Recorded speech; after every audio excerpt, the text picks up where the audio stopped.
स्वागत है आप सब लोगों का हमारे इस यूट्यूब चैनल में। मेरा नाम है रोहित लगस और आज इस वीडियो में तीन बड़ी न्यूज़ के बारे में बात करेंगे। आरबीआई ने लगाया है फाइन यस बैंक के ऊपर। काफ़ी इंटरेस्टिंग न्यूज़ है, ये ज़रूर आपको देखना चाहिए। 18,420 करोड़ का कुछ ये निकल के आया है। जो पूरा स्टेक जो है एसबीआई के पास, उसकी जो वैल्यू है, अभी जो वैल्यूएशन निकला है वो 18,420 करोड़ का यहाँ पे निकला है। तो वो जो है वो मार्च एंड तक जो है ये प्रोसेस पूरी कंप्लीट हो जाएगी। क्या है न्यूज़ डिटेल में जानेंगे तो इस वीडियो को आप लोग एंड तक जरूर देखना। मैं आप सभी के लिए लेकर आया हूँ एक व्हाट्सएप कम्युनिटी और टेलीग्राम ग्रुप। क्या होता है, एक दिन में काफ़ी सारी न्यूज़ेस आती है और सबके वीडियोस बनाना पॉसिबल नहीं हो पाता है, तो जो न्यूज़ेस बच जाती है वो हम हमारे टेलीग्राम ग्रुप और व्हाट्सएप कम्युनिटी पे शेयर करते हैं। और भी कई तरह के न्यूज़ेस लाइक डिविडेंड स्टॉक स्प्लिट्स की कोई न्यूज़, बोनस की कोई न्यूज़, और जो बीएससी पे ऑफिशियल पीडीएफ जो अपलोड होती है क्वार्टरली रिजल्ट्स की, वो भी हम यहाँ पे अपलोड करते हैं। तो अगर आपको हमारे इस ग्रुप को ज्वाइन करना है तो इसकी जो लिंक है वो आपको कमेंट सेक्शन में मिल जाएगी। तो अगर अभी इसके शेयर प्राइस की बात करें तो आज का सेशन कुछ अभी तक कुछ खास दिखाई नहीं दिया है। लगभग एक बजकर 50 मिनट के आसपास 0.50% की गिरावट इस शेयर में दिखाई दे रही है। 23.99 रुपीज़ पे जो है ये शेयर जो है वो ट्रेड कर रहा है। ओपन क्या हुआ तो डिसेंट था 24.2 के आसपास, पर उसके बाद काफ़ी गिरावट देखने के लिए मिली है। अगर बात करें न्यूज़ की तो यस बैंक पर आरबीआई ने लगाया है 500 का जुर्माना। जानिए बैंक ने ऐसा क्या गलती कर दी। 500 रुपये, शायद 500 करोड़ होगा, जानते हैं डिटेल में। बेसिकली ये मजाक कर रहा हूँ। 500 रुपये का जो है फाइन लगाया। क्यों लगाया, काफ़ी इंटरेस्टिंग न्यूज़ है, ये आपको देखनी जरूर चाहिए। क्यों यस बैंक के ऊपर 500 रुपये का जुर्माना लगाया है। अगर आपने ये पहला वीडियो देख लिया ना तो आप काफ़ी सारे क्लिक बेट थंबनेल जो होते हैं ना उससे आप बच सकते हो।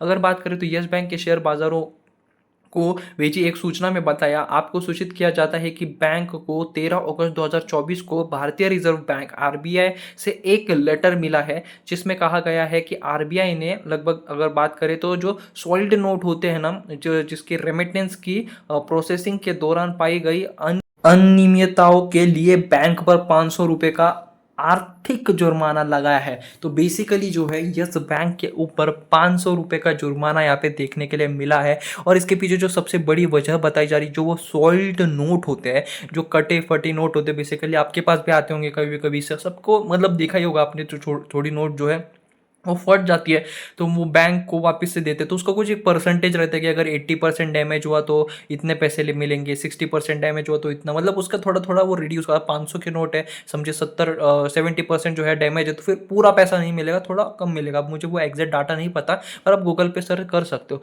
तो यही ये न्यूज़ देखने के लिए मिलेगी। यस बैंक के शेयर में बुधवार 14 अगस्त को शुरुआती कारोबार के दौरान गिरावट देखी गई। इस बीच बैंक को लेकर दिलचस्प खबर, आप इसे इंटरेस्टिंग न्यूज़ समझ सकते हो। भारतीय रिजर्व बैंक के द्वारा 500 रुपये का जुर्माना लगाया गया है। इस जुर्माना जो है सॉइल्ड नोट जो होते हैं, कटे फटे नोटों के रेमिटेंस को ठीक तरह से हैंडल नहीं करने के लिए लगाया गया। तो बेसिकली किसी ने कंप्लेंट की होगी कि यार हमने कटे नोट जो है वो दिए थे पर वो उसका कुछ हुआ नहीं, तो बेसिकली उस वजह से आरबीआई ने जो है ये फाइन लगाया होगा। यस बैंक ने शेयर बाजारों को भेजी एक सूचना में बताया, आपको सूचित किया जाता है कि बैंक को 13 अगस्त 2024 को भारतीय रिजर्व बैंक यानी आरबीआई से एक लेटर मिला जिसमें कहा गया है कि आरबीआई ने सॉइल्ड नोट रेमिटेंस की प्रोसेसिंग के दौरान पाई गई अनियमितताओं के लिए बैंक पर 500 रुपये का आर्थिक जुर्माना लगाया है। इसके अलावा अभी देखा जाए तो अभी पहली न्यूज़ हमने कवर कर ली, बेसिकली 500 रुपये का फाइन है, क्यों लगाया उसके बारे में भी आपको पता चल ही गया होगा। दूसरी इंपॉर्टेंट न्यूज़ को समझते तो इस वीडियो को आप लोग एंड तक जरूर देखना।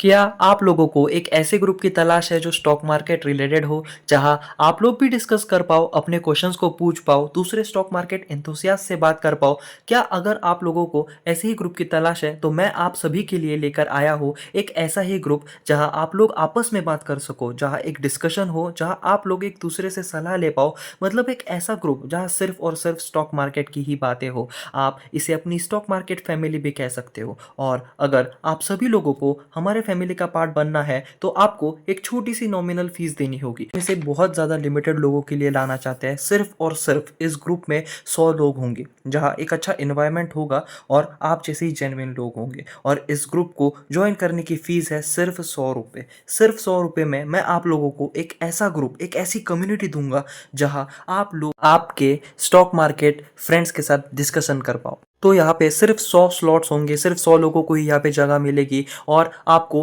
100 रुपीज़ पे करके यहाँ पे एंट्री मिलेगी। और इसकी जो यूपीआई आईडी है आप यहाँ पे देख सकते हो, रोहित लगत 0610@YBL, जो आपको डिस्क्रिप्शन बॉक्स में भी मिल जाएगी। ये आपको पे करना है और पे के साथ आपको एक नोट का ऑप्शन भी दिखेगा जहाँ पे आपको आपका नाम और आपका फ़ोन नंबर यहाँ पे सेंड करना है, जिससे मैं आप लोगों को ग्रुप में ऐड कर पाऊँ।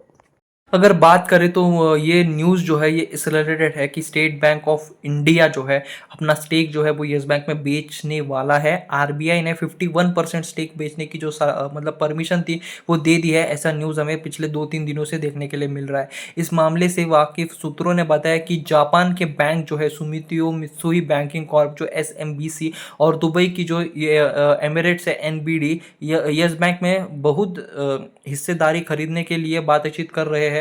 और सुमितोयो मित्सुई जापान का दूसरा सबसे बड़ा बैंक है और यह सुमितोमी मित्सुई जो है फाइनेंशियल ग्रुप का हिस्सा भी यहाँ पे है। तो बेसिकली ये जो है काफ़ी ज़्यादा इन्वेस्टमेंट जो है वो करने वाले हैं यस बैंक में। एक सूत्रों ने बताया कि दोनों जो बिडर्स है जो बिड करने वाले 51% के लिए ये मतलब होने वाला है। और ये भी पता चला था कि जो एसएमबीसी जो है बेसिकली जो बैंक है वो जापान का, उनके जो सीईओ है और एमडी है वो भारत के लिए रवाना हो चुके थे। और ये इसी वीक जो है ये मीटिंग देखने के लिए हमें मिलेगी यस बैंक, आरबीआई और स्टेट बैंक ऑफ इंडिया और इन बैंकों के साथ मिलकर। ठीक है, ऐसा यहाँ पे आर्टिकल देखने के लिए मिले थे ताकि बैंक के बिजनेस पर उनका पर्याप्त नियंत्रण हो सके। सूत्रों ने यह भी बताया है कि भारतीय रिजर्व बैंक जो आरबीआई है उन्होंने मौखिक रूप से इस प्रस्ताव को मंजूरी दी है और ड्यू डिलीजेंस प्रक्रिया चल रही है। तो बेसिकली पहले एक रूल हुआ करता था कि 26% से ज़्यादा जो है वो कोई होल्ड नहीं कर सकता है बैंकिंग शेयर्स में। पर अब जो है आरबीआई ने पता नहीं कैसे मतलब बेसिकली स्टेट जो यस बैंक है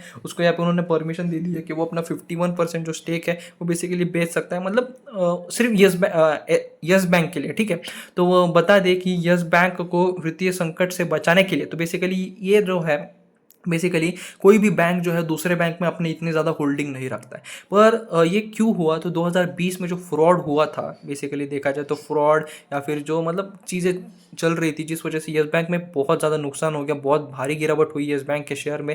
लगभग ये जो कंपनी है वो डूबने आ रही थी, ये बैंक जो है वो डूबने आ रही थी। तब आरबीआई ने 2020 में स्टेट बैंक ऑफ इंडिया को यहाँ पे कहा था कि आप जो है इस बैंक को बचाइए क्योंकि ये बहुत ज़्यादा इंपॉर्टेंट बैंक है हमारे देश के लिए।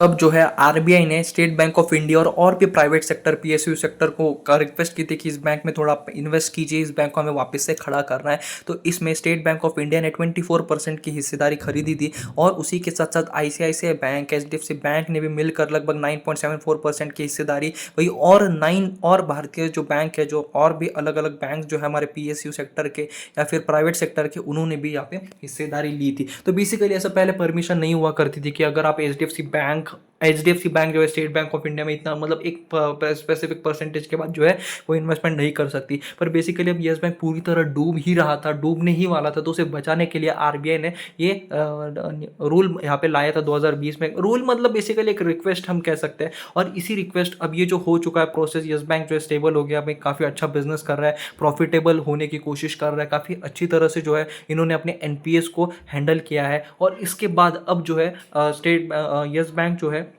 बेसिकली तो आरबीआई ने यस बैंक को 51% स्टेक बेचने की जो है वो जो मंजूरी है वो दे दी है। तो अब स्टेट बैंक ऑफ इंडिया और भी अलग अलग बैंक जो है अपना स्टेक जो है यस बैंक में वो बेच सकते हैं। तो एसबीआई जो है लगभग जो स्टेक है वो बेच सकता है यस बैंक में जो लगभग 18,420 करोड़, तो बेसिकली 18,420 करोड़ जो वर्थ है वो यहाँ पे बन के आ रही है जो एसबीआई ने पहले इन्वेस्ट की थी और अब उनका रिटर्न ये बन रहा है। तो ये जो है इतना वर्थ का जो स्टेक है वो ये बेच सकते हैं। और बेसिकली 2-3 न्यूज़ आर्टिकल की तरफ से मैं ये बता रहा हूँ, एक बिजनेस टुडे, एक इंडियन इकोनॉमिक टाइम्स। एसबीआई ने aim to sell its Yes Bank stake worth rupees 18,420 crore by end March. तो काफी सारी आर्टिकल्स के द्वारा जो है ये पता चल रहा है कि 18,420 करोड़ की वर्थ यहाँ पे जो शेयर्स है वो बेचेगी यस बैंक एंड मार्च तक, यानी मार्च के महीने में, यानी 2025 मार्च के आसपास जो है ये जो पूरी प्रोसेस है वो कंप्लीट हो जाएगी। और यस बैंक और बाकी के जितने भी बैंक अगर बेचना चाहे तो अपना स्टेक बेच कर यहाँ पे निकल सकते हो। ये प्रोसेस जो है एंड मार्च तक कंप्लीट हो जाएगी। ऐसा मतलब बेसिकली जो प्लान्स वगैरह यहाँ पे बनाए गए हैं। अब इसमें कितनी सच्चाई है क्या है वो तो आगे ही पता चलेगा। पर जो मैं ऐसे कोई भी एक आर्टिकल आ रहा है और वही आपको नहीं बता रहा हूँ। मैंने कल भी यस बैंक के ऊपर जो वीडियो मैं देख रहा हूँ 4, 5, 6, 7 ऐसे आर्टिकल दिखे, बड़े बड़े नाम जैसे इकोनॉमिक टाइम्स, द हिंदू, अलग अलग इकोनॉमिक टाइम्स वगैरह, अलग अलग जो न्यू इंडियन एक्सप्रेस वगैरह। तो ऐसे ऐसे आर्टिकल्स दिखे तभी मैं अपलोड करूँ जो काफ़ी जाने माने हस्ती है। तो बेसिकली मैं कोई ऐसे फेक न्यूज़ वगैरह नहीं यहाँ पे बताना चाहता हूँ। पर बेसिकली इतना ही है कि कंफर्मेशन अभी तक कुछ देखने के लिए नहीं मिल रही है। जैसे कुछ आता है तो उसके ऊपर भी वीडियो आ जाएगी। तो आई होप आपको ये वीडियो जो है वो पसंद आया होगा। अगर आप लोगों को कोई वीडियो पसंद आया हो तो प्लीज़ इस वीडियो को लाइक ज़रूर करना और चैनल को सब्सक्राइब ज़रूर करना।